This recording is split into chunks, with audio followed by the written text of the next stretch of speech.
Hey guys, Tomye West here, your host from Loud Media. And guess what?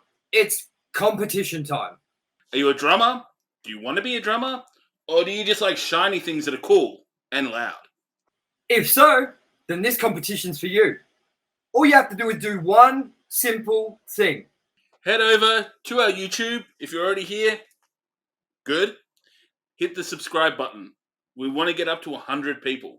Once we hit 100 subscribers, one lucky person, one subscriber, one only, will get a chance of winning a Soultone Cymbal Custom Brilliant Tomye West Escobar Series Splash. Now, I'm going to bring up some footage of what they look like right now.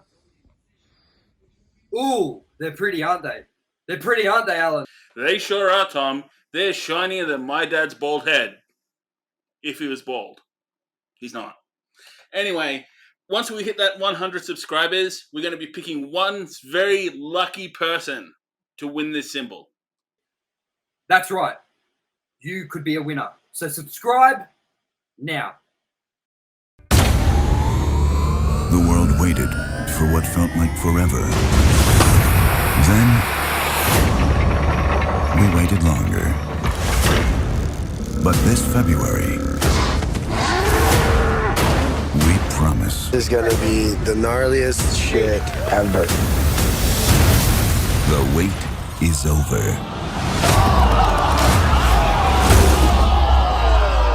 Hello, I'm Johnny Knoxville. Welcome to Jackass.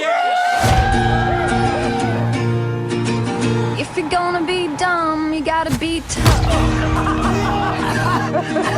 When you get knocked down, you gotta get back up. If they trust us to go to the bathroom, they're less intelligent than I thought. Life in the drawer, but I know enough to know. If you're gonna be dumb, you gotta be tough. You're still blowing people up. As if life's not hard enough. This guy's one badass dude right here. Oh man, I'm on Jackass. It's a Texas rat snake. Venomous?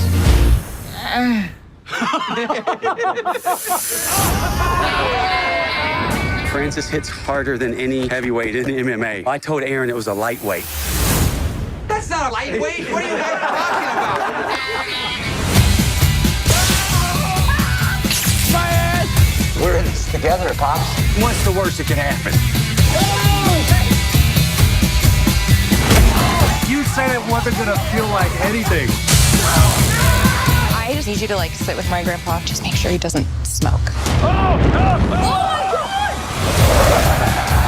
There ain't a bunch of NASA scientists writing this. Can I get a cold brew? Yeah, of course. Will you make him an actual coffee, Stephanie? Here, I made you another one. It's gotta be over, dude. I think we're all the way finished. We're through. Stick a fork in it.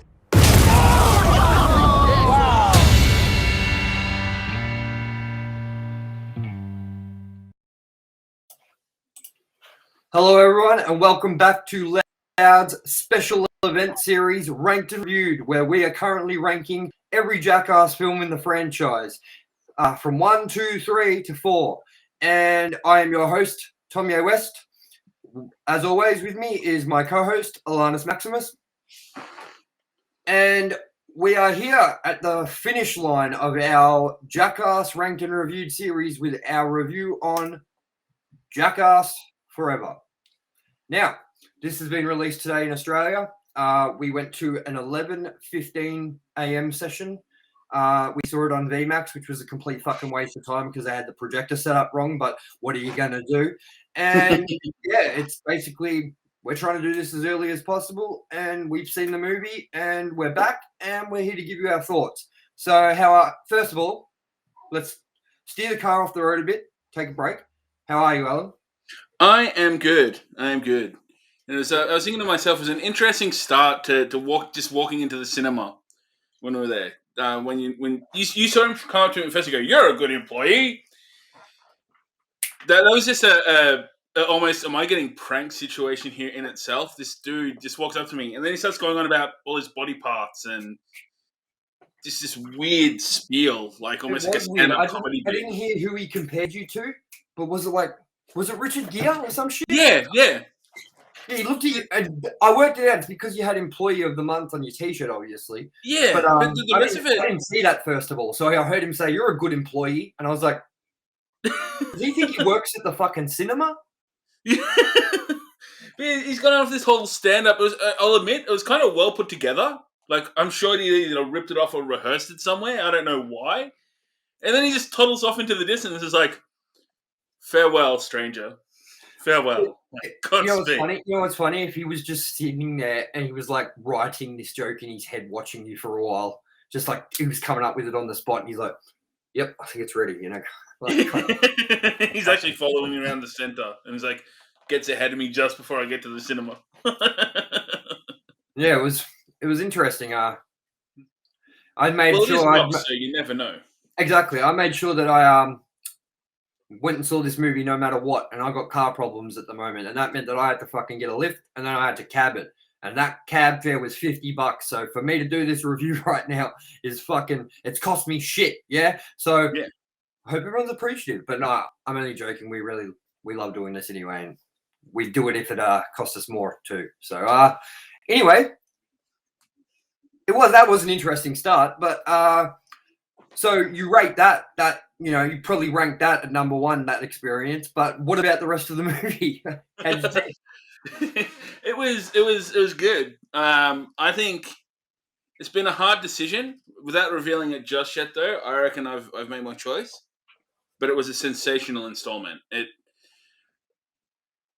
was just really, really damn good. And if it's a passing the torch, then it was also done really bloody well. And we'll get more into it as well as we go along. But that's just really, really good work. Agreed. Yeah, well, that's the funny thing about this review is we walked out of Scream 5, Scream 2022, whatever you want to call it, and we had we both made our minds up about where that movie was going to rank compared to the others. We both really enjoyed it, and we both were pretty much able to say to each other as we walked out, that's where it is on the rank. With this movie, it was a lot harder. We came out of that review, and the first thing I said to Ellen was, I don't know what to do. Don't know where to go with this ranking. I'm really, and you know what? I'm still stuck. Like, I haven't fully made my mind up on this yet, so I want to chat it out with you, and hopefully I'll come up with a position for it, because right now I think me and you are in the same boat with this movie, where it was really, really good, and it is definitely better than the first. We'll just say that straight up, but it's hard to compare the second and the third to this and put a best thing on it, because they've all got such great moments in them, I guess. But I mean, yeah, I'm still lost for my rank. I'm glad you worked out yours. Because fucking at least someone's on the ball. But I mean, we'll just get straight into it. Let's talk about some of what we liked about the movie. Like, let's talk about things that were interesting to see. Have you got some thoughts on it? It was interesting. I think the first point I'd like to call out for being interesting is the new crew. And we were saying this. Hello, I'm Johnny Knoxville. Welcome to Jackass. When we walked out of the movie, they didn't try to replace people. These people all had their own personalities and worked just as well as all the old crew. Like, they weren't trying to create a new Knoxville and a new Steve-O and a new Bam and a new Pontiac. They were just good characters in themselves. I totally agree. I'm glad I walked out of that film and I didn't feel like we just watched half the Jackass crew and half some other crew. It really felt like they were a unit, and it didn't feel any different to previous Jackass installments. It felt like this is Jackass. So again, to just put a comparison to it, again, with the Scream movie this year, you felt like the new kids, the teenagers in it or whatever, were the next generation, and you could feel that sort of transition that they were going from the old movies to the new cast in that movie. With this one, it doesn't feel like it's transitioning into a new cast. It still feels like Jackass. Do you agree? Absolutely. And it was like I also love how much I think Rachel it is. Yep. How much she's just one of the guys as well. Like I was worried they're going to pull punches because it was a female, but no, she's just like balls in, doing all the hardcore stuff as well. I think the good. best thing about that was like the only time that they kind of made it recognize that she was a female was when Chris Pontius asked for permission before taking the scorpion off her tits. Yeah. So that was at least that was the only time you really were made aware that she was a female. Like obviously we know she is, but like she was treated equally and she was involved just as much, and she was really good. She was a nice addition to the cast, and I really like it. And I was a bit skeptical about this movie to begin with because of no Ryan Dunn, no Bam, just a lot of things in it that were like not the same as previous installments. So I was a bit concerned, and I'm happy to walk away from that movie and say that I feel like my concerns are gone now, and I hope that if they do continue to do these movies, we hope that this new cast stays in and we still get some of the legacy characters as well sticking around too for the next installments, and they don't change up the cast completely yet. I think it's a good transition to slowly do it, I guess. And if you want to bring in a new generation of Jackass, that's awesome, but I still feel like it needs to be done the way it's already started to be done, which is this movie. Absolutely. And I mean, what did you think about the intro? Let's talk about the intro first compared to the others. We've talked about the intro to all these movies. They've all been very different. I mean, you had the shopping cart, the first movie, you had the running of the bulls, the second movie, and then you had the everyone getting kicked in the head except for Bam, and slow motion and the rainbow behind them on the clouds and all that sort of stuff, and it was cool. And then in this one, it's a complete different sort of way to approach doing an intro to a Jackass movie. And what was your thoughts on it? I liked it. I was a bit weirded out at first. I'm like, where's this going? But I reckon it worked. It was different, but it was funny. It was funny as well with it because just before it started, I was about to say, how long and how many times do you reckon you're going to see Party Boy's dick? And it was literally the first thing on screen. Like, I'm not going to ask a question then. What I liked about it was when it came up with that city shot to begin with. Remember, I said to you, you can tell that's miniatures straight away. Yeah. And then it went to a proper cut of like a real city. And I was like, oh, I hope that's not like the level of like sort of budget we've got on this movie, And then when you get to where the actual intro is going, you realize that this is perfect and it's exactly the way it should be. You know what I mean? Yeah, it threw me off seeing the miniatures as the first shot. I was like, that looks fake as fuck. You know what I mean? That doesn't look like skyscrapers and shit. But to compare it to other intros, would you rate this as the top one, or would you put it at a lower? It's hard because it was so different. I'd probably put it. I don't know. I don't think it's the best because it wasn't really what you usually get out of the intro. But I think it's almost a league of its own. It's like hard to compare because it was not the usual thing. Yeah, well, I mean, for everyone interested, it is just an awesome intro scene of Godzilla attack on a Japanese city, and Chris Pontius's dick is the Godzilla. So it's pretty funny. But yeah, I feel like they went in a different direction with it, but I almost feel like that was the right decision to do because I wanted to come out of this movie feeling like I had seen Jackass, but also seen something fresh and new from Jackass. As we've said, me and you have both had problems with the old person thing, and we're sick of them doing it.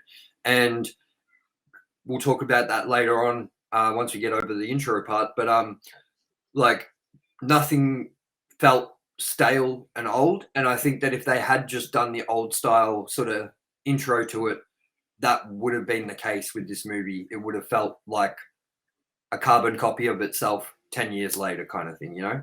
Yeah. So I kind of don't know if I'd rate it. Look, I think my favorite intro of all time is number 2 with the running of the bulls. I just love the way the 3 of them run to that house and bam, like light deep dives out the window, and then Johnny goes, "I'm Johnny Knoxville, welcome to Jackass," and then the bull runs him through the window. That's one of my favorite openings. I just love that opening.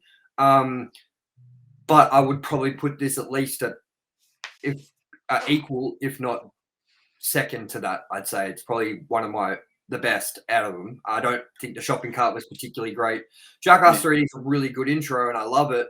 But I mean, this was just on a whole nother level of like epicness to an intro. It wasn't as simple as the others. Yeah. There were a lot of layers to it because it began as like, whoa, what's going on? Okay, it's meant to be like a Godzilla attack. Hey, the Godzilla is shaped like a dick. And then you go, oh, wait a second.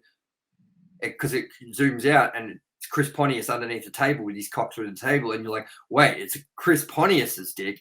And it keeps just building and building and building to these ridiculous layers. And it kind of had every step on that intro kind of to me was a surprise.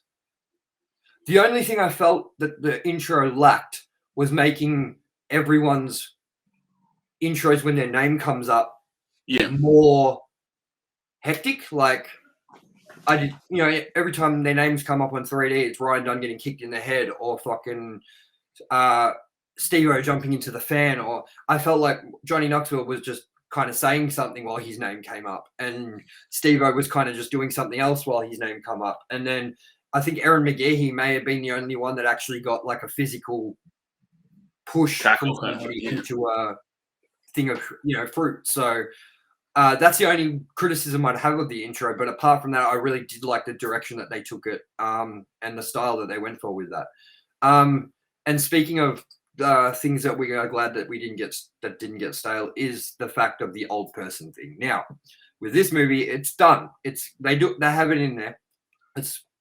They do it. Which when I first saw that on the trailer, I was like, I don't need this anymore. Like, I'm done with this old person thing. It's not funny anymore. And then in this movie, when you go see it, we're not going to ruin it for everyone. We're not going to try and dive too deep into a lot of this. We want people to watch this and feel like we gave our opinion on it and a verdict, and they can still go see it and have a surprise and enjoy it. It was harder with Scream because that whole movie is a spoiler. You can't talk about anything in that movie in depth without ruining it for somebody.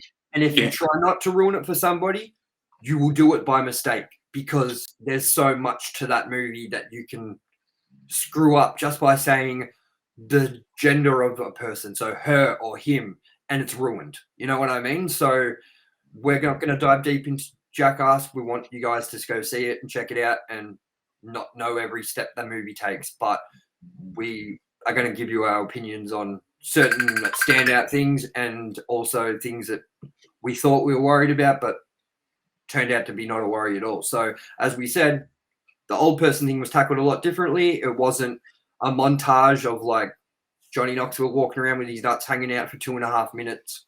It was a prank, and it was a good prank. And that was it. There was no more old person thing in it. And I was happy with that because I felt like, thank God, we don't have to sit here and watch another of him sitting there with a kid yelling at someone, trying to get them to fight them in the street for ages, and it drags on. Do you feel the same about it as well? Absolutely. And I think I actually appreciated what they did with that, with the old person thing in this movie because of that as well. It's like, I think they recognized it had to be there, but I think they also knew as well that it doesn't have to be there multiple times. Exactly. And was there we're not going to spoil the whole thing, but we've obviously got to be able to talk about some of our favorite parts of the movie. What was some standout clips to you that they used? I think it's a hard one. I think my number one of the whole thing was the Vomitron, the outro scene. because there's a lot going on there, and it was punishing. Like everyone involved, it was kind of in the stunt got messed up. Like, yeah.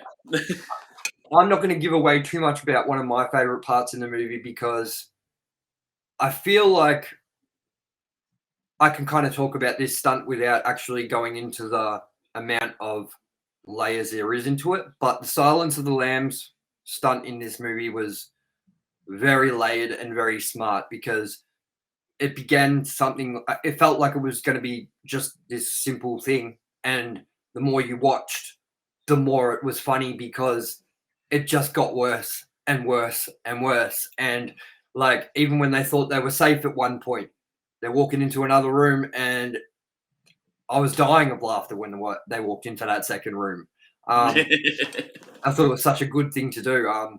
So yeah, it's pretty much, I think, one of the first 3 things that happen in the movie is that Silence of the Lamb thing. I think it might be the 3rd stunt in. I believe it was the human bike ramp, and then I believe it was the Dum Dum game, and then it was, I think, Silence of the Lambs. Yeah. Yeah, I'm trying to. Like, I've got a pretty good memory. Like, with movies, I can sometimes quote full, proper dialogue from movies after seeing it once, just because when I go see a movie, it lasts in my head. I don't know why. So I can pretty much tell you the order of stunts without even having written anything down. But I don't know if you felt like this after the intro was done and we got the human bike ramp. And then we got the Dum Dum game.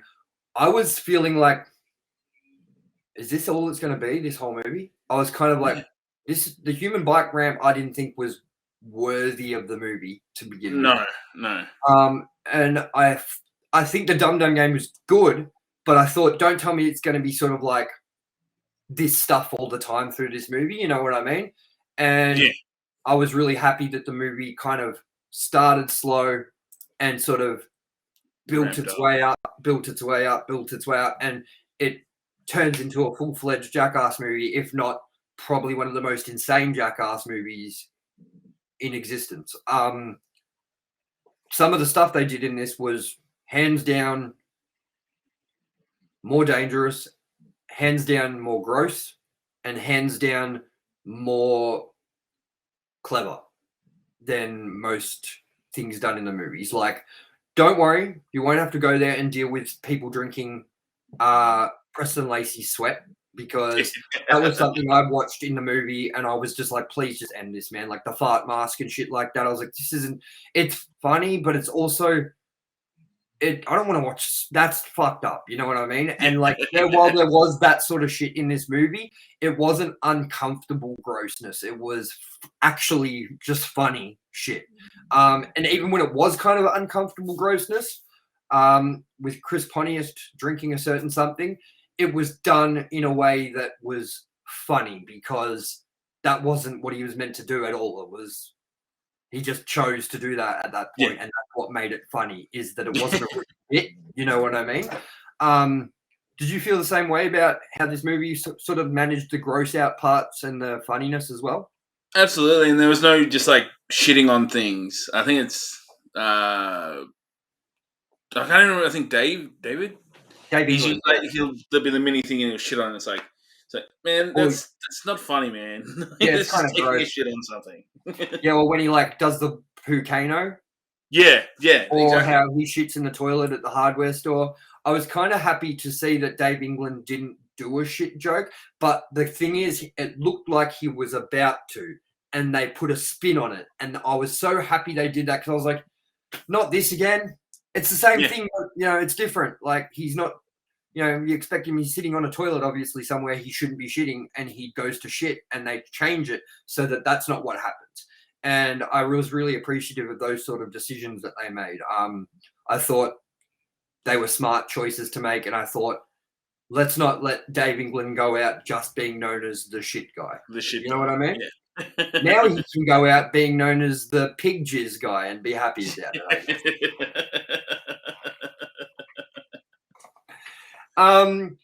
And yeah, like, let's talk about the performance of the legacy characters a little bit. Like, what are your thoughts on Johnny Knoxville, Steve-O, Danger Aaron, and Wee Man. I'm not going to say Preston Lacey because I felt like he was in this movie literally fuck all. Yeah. I think I want to know how many short straws Aaron drew, because I think he carried the flag for this movie in terms of just, if there was something bad happening, generally it was happening to him. And it was like, you see it in the trailer, so it's not really spoiling anything, but that the bear prank with the honey and the salmon, that's just off its head, especially when you see where it starts from, which I won't give away. But even just that part you do see in the trailer and the extension of it's insanely dangerous. Like, there's like, I know they had the Wrangler there, but it's like when you deal with wild animals that can kill you so easily, that's and that's one thing I have to say is that I think Wee Man stepped it up a lot in this movie doing the vulture. Yes. We're not going to go into what he did, but let's just say Wee Man did something with an actual full-size giant fuck-off vulture. And that's not something that Wee Man would usually do. Wee Man's the sort of guy that does the whole, I'm going to use my stature for my jokes. So, like, let's dress up as, like, Preston Lacey, but I'm smaller. Let's dress up as an Oompa Loompa. Like, just that's from the TV show, but I'm just using it as an example. Wee Man doesn't usually go out of his way to do the super dangerous stuff, and I wouldn't have done what he did with the vulture like that. Yeah, it was crazy. Yeah. And what did you? Yeah. So what did you think about the others as well, like Johnny Knoxville and things like that? I think Knoxville and Steve-O were consistently just good. You can tell they dialed back a little bit, but I think that's just because they are that bit older. They couldn't do as much as they used to. But I also think with Knoxville, he gets hit pretty hard at one point, and I think that's why also he wasn't in as many full-on things. Yeah, agreed. I really think that everyone stepped their game up in this. As I said, Preston Lacey, I almost feel like maybe that new Zach edition took the place of Preston Lacey, and I almost maybe feel like Preston Lacey was a part of this movie just because he's always been a part of it. Yeah. Because as I said, like, out of watching that movie, you go away from every time you go away from a Jackass movie, you feel like you get to know the cast as personal people. Like, you get to know their personality, how they talk, how they treat each other, and you actually go to those movies feeling like you're one of the guys and you understand them and you want to be friends with these guys, because unlike other movies, you don't get to know actors for them. You get to know them for their characters. Unless you watch a lot of interviews and stuff, you may never know what this person is like in real life. But with Jackass, being so personal and being yourself on camera and doing everything has helped that franchise grow a love for it, because you love the people in it. And I walked away from this movie still feeling like the person I walked away knowing the least about still, or knowing what they're exactly like, was Preston. Would you agree? Yeah, definitely agree. And I also agree that I think, it felt like Preston was just there because he's a part of the crew. Like, he was That's exactly right. very background. That's how I felt. Whereas, in previous installments, I almost feel like Dave England was kind of the background character sometimes. I almost feel like Danger Aaron took a backseat a lot of the time as well in previous installments. Yeah, he did tear a taxi and things like that. But, I mean, in this movie, it's night and day. It's like, I can't believe how much it's Aaron McGee constantly in this movie. And as I said, you walk away from this movie knowing Steve-O's personality, Johnny's personality, Wee Man's personality. You walk away knowing everyone's personality, and especially Danger Aaron. You understand him a lot more than you have understood him in previous installments. I mean, I've never been an McGee fan. I thought he's all right, he's okay. But in this movie, I don't kind of know what they would have done without him, because a lot of the pranks, jokes, and stunts that they were directing at someone that they wanted to direct them to was at Aaron, because I feel like he is sort of the one that the bullied one out of all of them. You know what I mean? Like the one that does it because he just has to. Like they're like, just fucking do it. You know what I mean? So I feel like he stepped it up a lot in this movie, and I really enjoyed him a lot more than I would have in previous installments. Yeah, I agree. It makes you wonder as well if maybe he said no less himself. Like maybe in the last movies he got things put to him that he turned down, and someone else did it. And this one, maybe he's gone, no, I'm going to do it because it's the last one. Yeah, well, I watched an interview with him recently, and apparently he's like, in real life, man, he's apparently a pretty tough dude. Like, he's like a bikie and stuff like that. Like, so I think that he wanted to come back, and if this was indeed going to be the last movie, I think he wanted to be like, no, I'm going to fucking do this shit now. You know what I mean? Yeah. So, I thought before we go into some more thoughts of some more little things, I'd bring up some of the trivia that is actually currently available on the internet. As we know, this is a new release, so there isn't a whole lot of trivia compared to other releases. As this movie gets older, more trivia comes out because more things get told. So we're just going to go with what we have, which says Steve-O got the worst concussion of his life on Jackass Forever.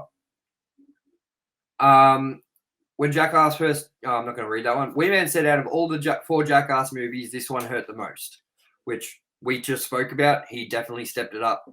During an interview on Jimmy Kimmel Live, Johnny Knoxville announced the film's new official title as Jackass Forever. And one more before we get into a few more of our thoughts.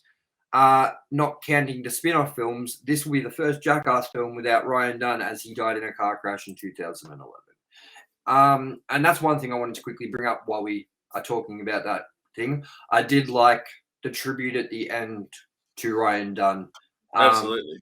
And the footage of him running people over with his mobility scooter was hilarious because he just wouldn't give up. They're like, stop it. And he's just running them over. So that was really nice, man.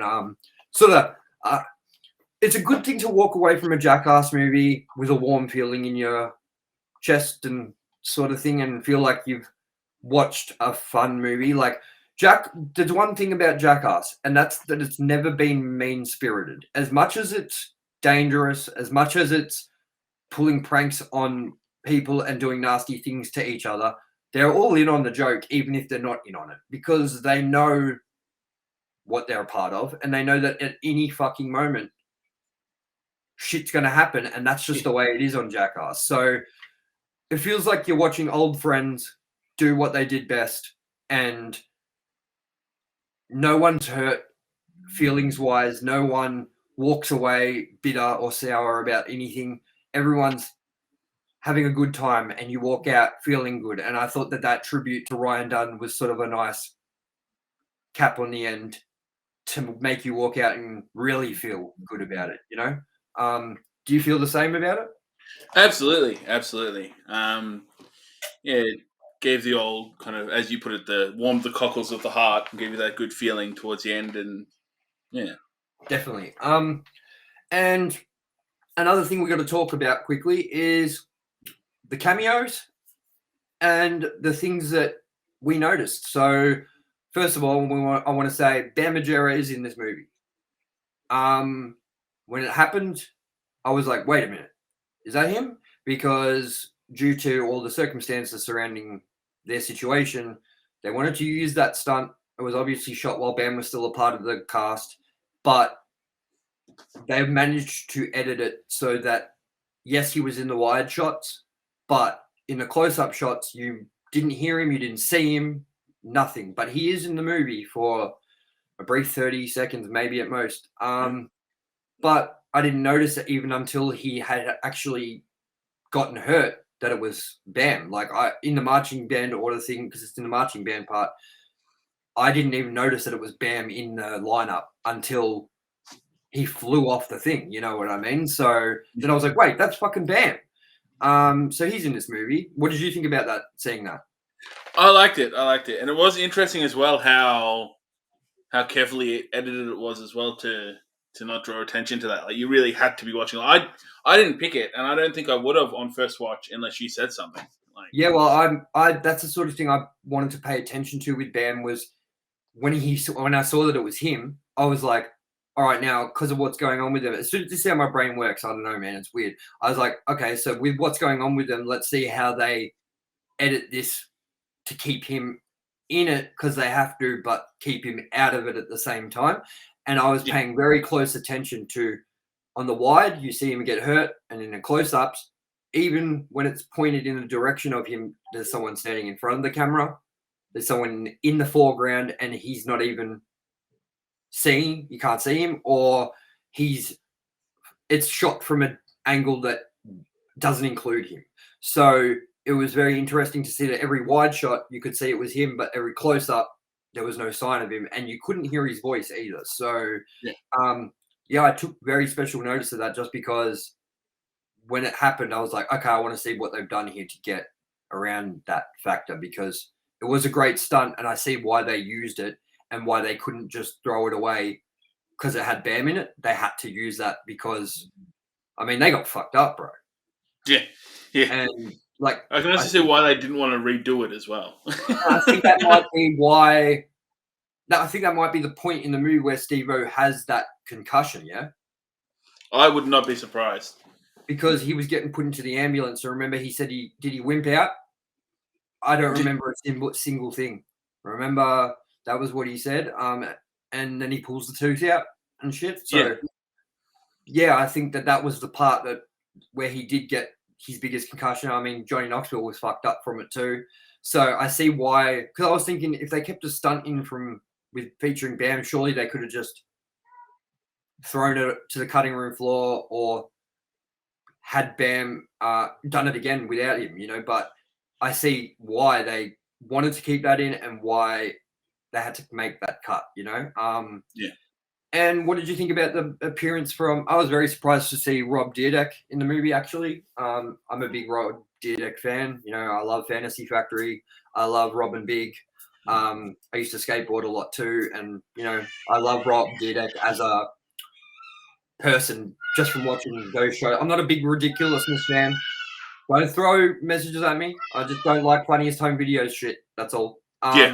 But Rob Dyrdek is a cool dude, and I was happy to see him. What did you think about that? I don't know heaps about him, but it was good to see him. You've probably seen his face, yeah? Yeah, I've seen his face, but didn't know a lot about outside of it. Yeah, kind of like I know that dude. Yeah, well, he was on Robin Big, which was an MTV show where him and his giant security guard friend, like he hired a security guard to deal with security guards to skateboard, and the whole show is a premise of him living with this big security guard dude. I'll bring up a quick clip from it so you can check out what I'm talking about. Sure.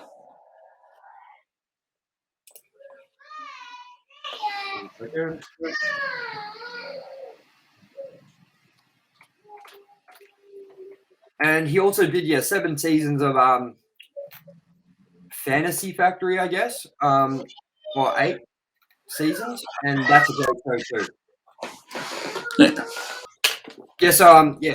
I couldn't find the clip that I wanted to show you, which explains sort of the premise of the show. But yeah, he hires a security guard, a big African American dude named Christopher Big Black Boykin, to be a security guard to deal with security guards that tell him he can't skateboard at places, and it's hilarious, man. So I'll bring up a sort of clip from the show just to give everyone sort of an idea of what the show is. And I didn't even know he did that. I knew him from can't remember the name of the show now, but yeah, it's like the kind of chop ups from the internet kind of thing. Yeah, it's called Ridiculousness. Yeah, and I'll quickly show. I'm not going to show you as long a clip as that, but then he did a great show as well. This is another great show. This is called Fantasy Factory. And it's this was a show that went on a lot longer than Robin Big, but I'll bring it up. How you doing? I'm professional skateboarder Rob Dyrdek. I lived my entire life chasing down fantasy. A soccer fantasy, a cowboy fantasy, which apparently led to a sharpshooter fantasy. At 11, I got my first skateboard, and that's when it happened, a pro skateboard fantasy. And the last time you saw me, I was running hot in the Hollywood Hills. Now, We run wild in the fantasy factory. It's a place where I've combined all aspects of my life. But this building isn't just about business or even skateboarding. Anything goes around here.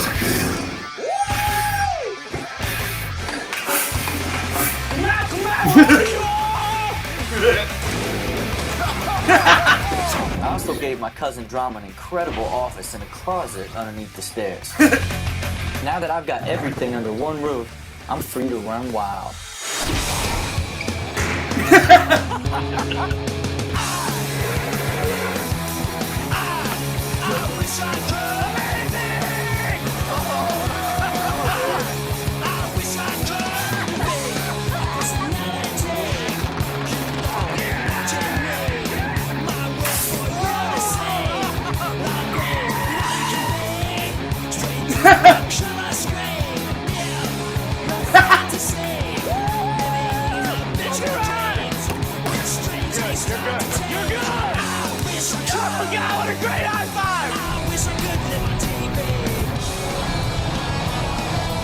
This journey has just begun. So that went for 7 or 8 seasons, and it kind of goes with the Jackass sort of tone to a show where it's real. It's not scripted. It's reality with a premise to every show where Rob's like, okay, well, this episode I'm going to build the world's biggest fucking skateboard, and you know what I mean. So it was great to see him in this movie because I felt like you could tell he was enjoying being there. You could tell he was having the best time on that clip, and you could tell he was super into introducing that stunt that he was a part of. And if you haven't seen those shows, Alan, I don't know how easy it is to pirate a Fantasy Factory or Rob and Big. I'm pretty sure it is. You can get them, but I have them. So one day you should grab them off me, man, because they've all got great parts in them, and it's a great show. And some other cameos that I noticed was Tony Hawk. Yes, yeah.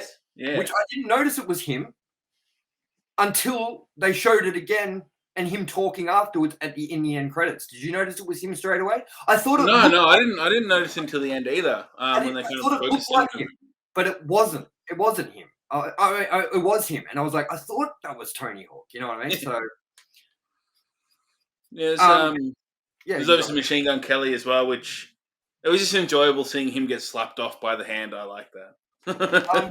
And I'm not a Machine Gun Kelly hater. I actually think he's really talented. I think he's great at music, acting, everything. Like, it's pretty hard to say someone's stupid when he is so rich and successful. He knows exactly what he's doing, and he does rap and punky, rocky, blinky style stuff really good, and he can act too, and he seems to work pretty hard. So it was nice seeing him in that movie because, again, I'm not a hater. I'm sure there's going to be people that go see him and groan when they see him and be like, oh, fuck this guy kind of thing, because I know all the people that love Eminem and all that shit hate him, and I love Eminem too, but I don't care. I'm not going to take sides. So, and the other cameos were kind of more subtle. So, like, I'd say the sports stars, like the UFC fighter, that's not subtle to people that follow the UFC, but to people that don't, it's sort of like, yeah, okay, he's a big UFC fighter, but I don't know who this guy is. It's the same thing goes for the softball pitcher and the hockey player. Like, unless you follow those sports and are super into it, they may not have much consequence to you. Do you feel the same about that? Absolutely, yeah. It's kind of like, if you didn't point out who they were, especially like the hockey player and the softball player, I'd be like, who? Yeah, they were much less consequence than the UFC fighter. I felt like the UFC, out of all of those, the UFC guy was probably the most famous of the sports stars. And the other guys, unless you followed softball, you probably never heard of these people, or hockey, you know. And I'm trying to think if there was any other cameos that I really noticed in this movie. Did you remember? There's one thing I noticed, and I brought it up with Alan, and this is, I don't know if it's a public fact yet or whatever, but this would probably make it the first movie in the franchise without Phil Margera and April Margera making an appearance as well. So I don't know how much of a consequence that is or how much of a shock that will be to people, considering everyone knows that Bam's not in this movie. But when I walked out, I did think, hey, yeah, wait a minute. This is probably the first movie that April and Phil haven't been a part of the crew. Even, actually, there is a big cameo. Even Chris Rab himself was in the movie. And it was awesome to see because no one else that was related to Bam, like Dunn, is in the movie. No, Brandon DiCamillo isn't in the movie. Brandon Novak isn't in the movie. Rake Yon, all those people synonymous with the CKY crew that came from Philadelphia, Westchester, and joined up with the Jackass crew to make Jackass. None of them were in this movie. And to see Rab at the movie without anyone else and be the representative of that sort of wing of the Jackass crew was a big surprise and sort of a joy because I don't think he has been in a Jackass movie since the first Jackass movie. And he sort of cut ties with everything except he did Viva La Bam and stuff like that. But even with Bam and the stuff that's going on with the Jackass crew, Rab still came along and made an appearance and was in the movie. And obviously loves all those guys still. Whereas, you know, I don't think Brendan DiCamillo would ever make an appearance in a goddamn movie again because he just does not like publicity. You know, he hates it now. He just wants to be left alone, you know? So I thought it was nice to see Chris Rab, and it was sort of like I even said to Alan in the cinema, oh, Rab himself. Like, I was stoked to see him because he's funny, and the bungee wedgie in the first movie is the way he's dying of laughter, hanging upside down, and they're all falling on the ground laughing, and they're just, you can tell it's that rawness of friendship where they're just all dying of fucking laughter because of what's occurred. And it was cool to see them also reinvent the bungee wedgie into a whole new stunt and have Rab there to watch it and show that he was there. And that was probably him and Rob Dyrdek were probably the biggest surprises for me. And also, I mean, I'd already heard that Bam does actually appear in the movie, but it was still a surprise for me to hear that he was appearing in it. And when I saw it, as I said, it was hard to notice. So I was like, oh, there it is. It's Bam. You know what I mean? So, I mean, all in all, let's just give it a score out of 10. What would you give it out of 10, man? I had to think about it for a while, and I'm going to give it a 10. It ticked the boxes, and it fixed itself in the small things I didn't like about the others. I'm going to say it's my favorite. All right, cool. And while I give my score, I need you to go into the chat and give me your official ranking so I can start getting that organized so everyone can check that out for their own fucking eyes.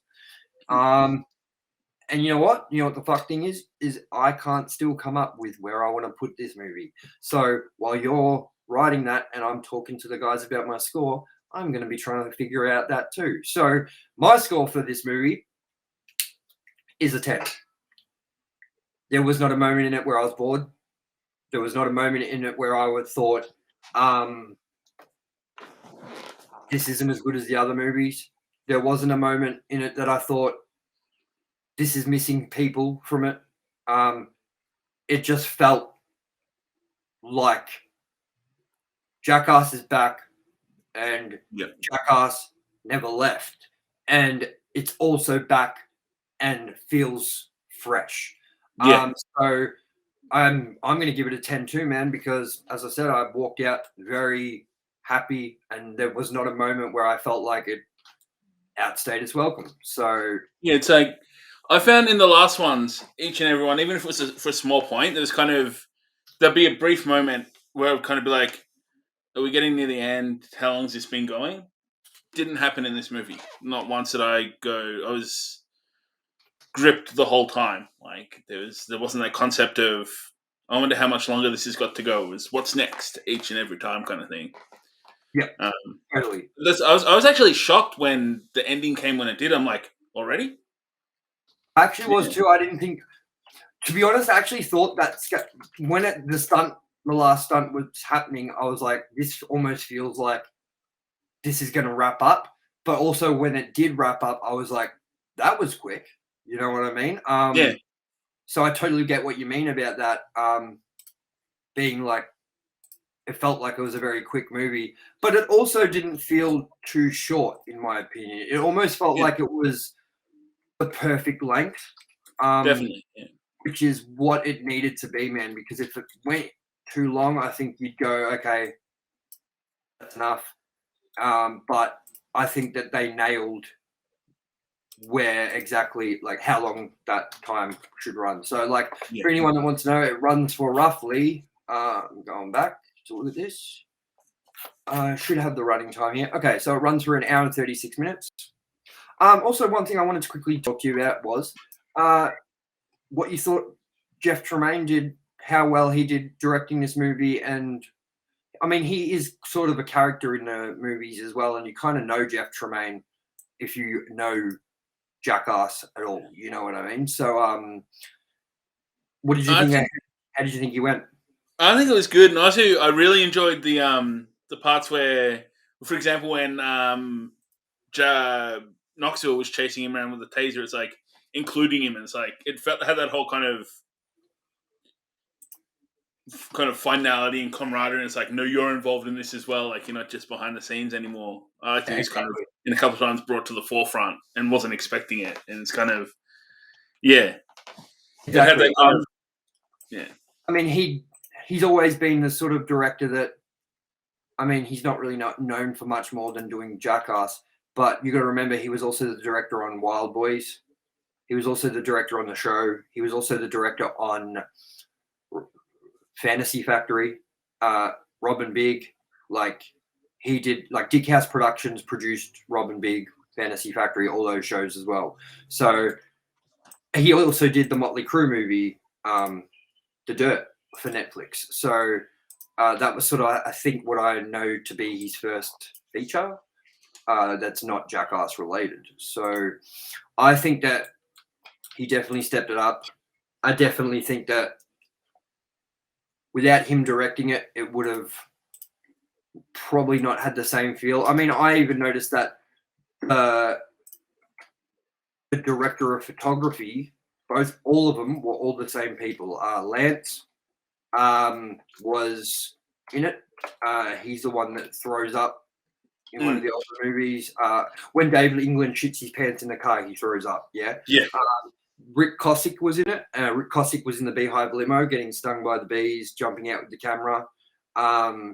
So he was, and then Dimitri, you don't see him at all in this. He's also the normal director of photography too.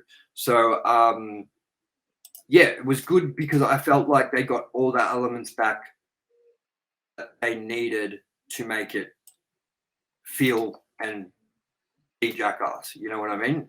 It wasn't just the same cast. It wasn't just the same premise. It was basically the same crew, and I think it needed that. You know what I mean? So, yeah, I'm going to bring up Alan's ranking right now, and we have a new winner.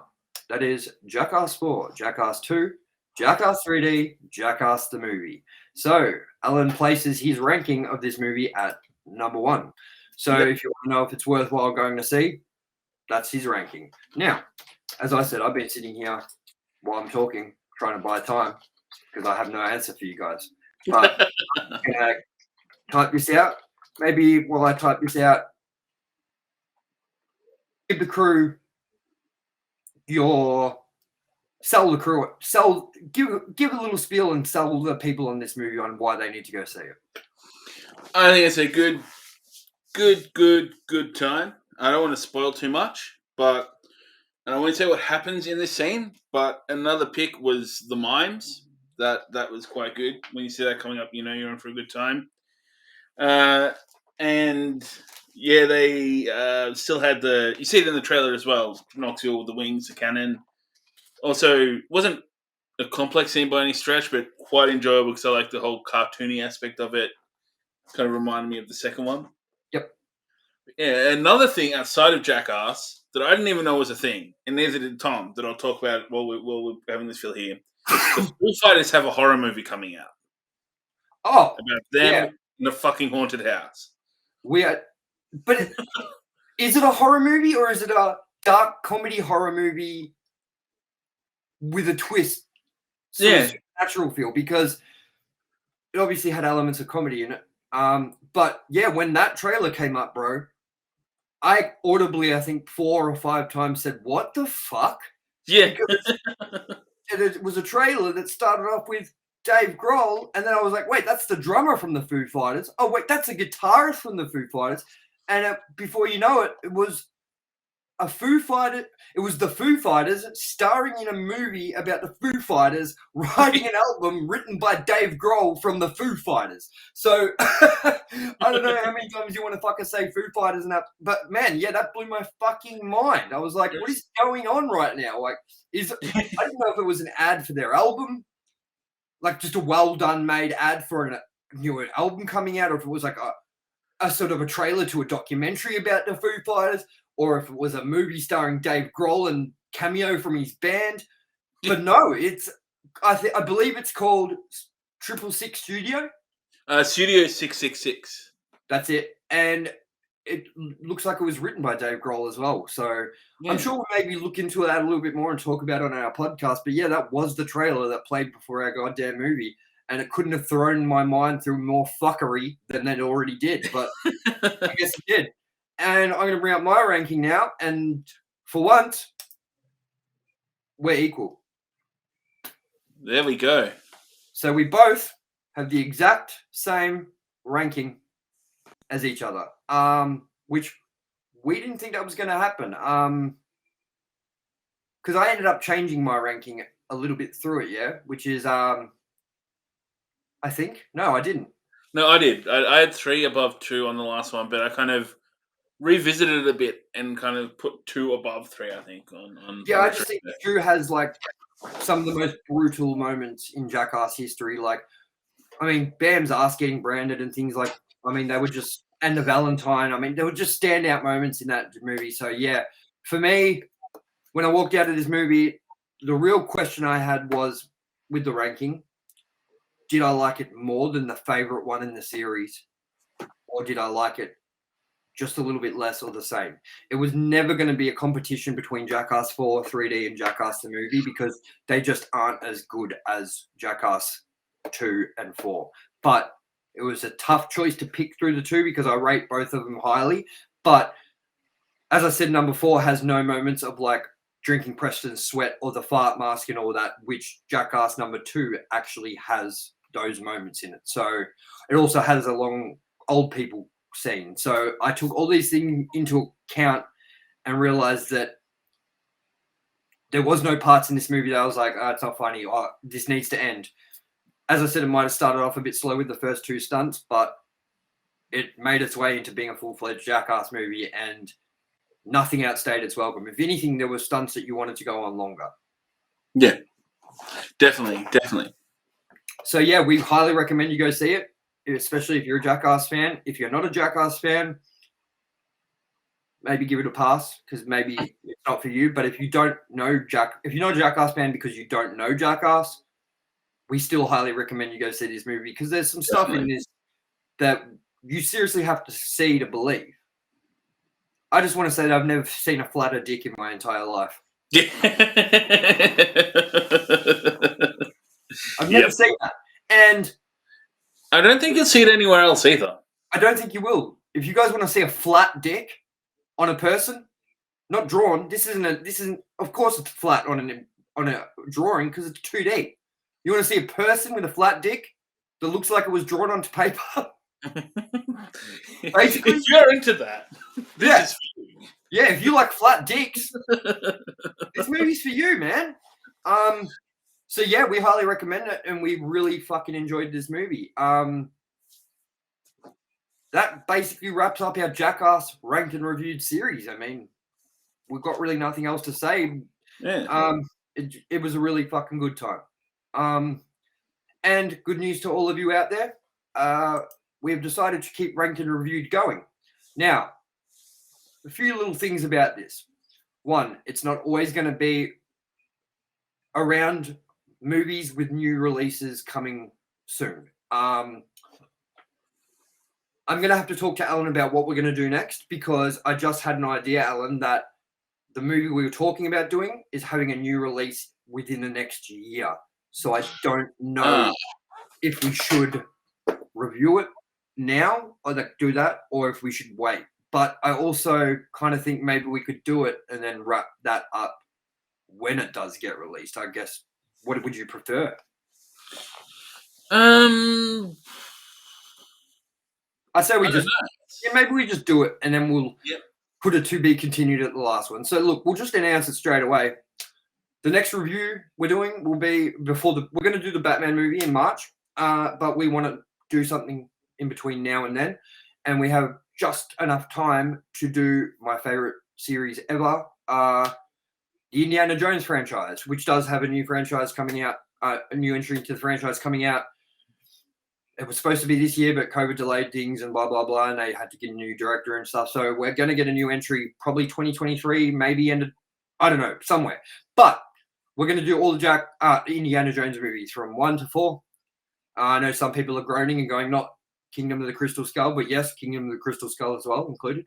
And I'm really looking forward to this because they're some of my favorite movies, and Alan hasn't seen them for a while, so I can't wait to get his take on them. So the main point I'm trying to get is we're going to do this series constant. It's always going to be a new series until we finish it. But when it is a movie that is having a new release, we will, if we think we want to do that franchise, we will indeed do those movies. So we have already planned, we will be doing Halloween Ends. So we will be doing all of the Halloween movies, not just the line of movies that include these requels.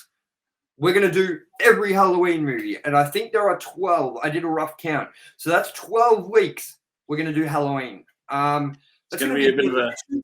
But I've just done this last year for Halloween. I watched all of them, so I've done it recently, but I'm ready to do it again. But yeah, tune in next week for our Indiana Jones review. How are you feeling about that one, man? I'm excited for it. It's been a very long time since I've watched the movies, and they have fond memories in my heart. So it's going to be good to see them again and see what I think of them now. Definitely. I don't think Crystal Skull's going to sit real high, but I will watch that with an open mind. I already kind of have an idea of where that movie will be placed, and I don't think people are going to be too happy with me, but whatever. It's my ranking, not yours. Yeah, that's it. Stop teasing me, man.